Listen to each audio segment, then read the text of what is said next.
anybody who lives in the public gaze, who has a mind of their own, who has a degree of success and recognition, who has a way with words, sometimes a way with wrong words. We all put our foot in it sometimes. You have lived under the microscope, I think, almost continuously from the time you entered politics.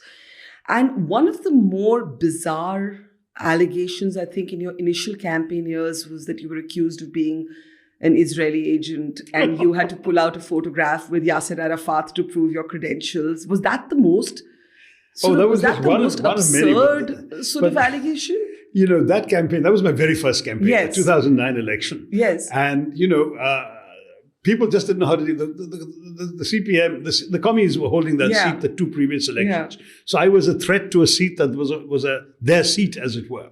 And I had come in as a somewhat unknown quantity, but one who had enjoyed the backing of all parties, including the CPM, when I ran for Secretary General. In fact, Prakash Karad wrote an editorial in their People's Democracy magazine, condemning the Americans for vetoing me and so on. So they would have been at a bit of a loss as to how to oppose me. The first tactic they tried was to say, look at this guy, you know, he's suited, booted. How can he sort of represent us? He doesn't even speak proper Malayalam. How can he speak for us? Oh, no, all this kind of stuff. He'll have to sit in air-conditioned offices. He can't possibly be a political representative and so on.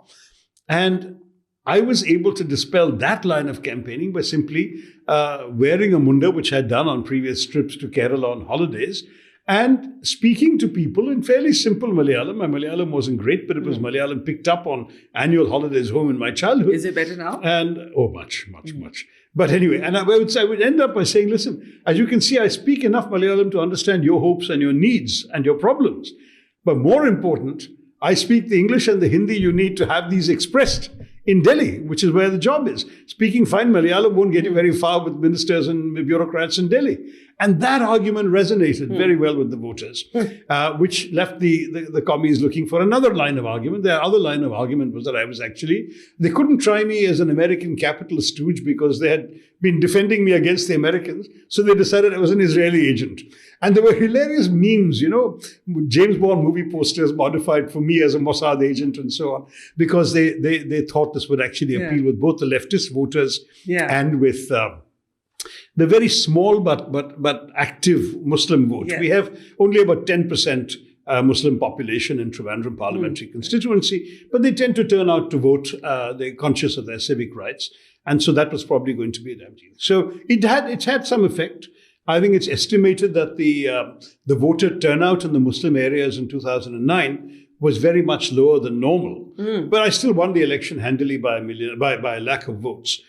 In what was unusually a four-cornered contest. Because in addition to me, the communists who came second, the BJP who came third, there was also a BSP candidate who was a former Congress MP. Because people forget that in 2009, there was serious talk that Mayawati might become Prime Minister of a I do remember that. I'm old enough to remember that. That's right. So there you are. I won that election, but then obviously that story got very quickly dispelled because people could see who I was. They listened to me, they read me, they saw me at work. And subsequently, I'm pleased to say that the Muslim community has backed me solidly in both the two subsequent elections. And minorities generally have seen that I've been a staunch and consistent voice for what is called secularism, but I define much more as pluralism.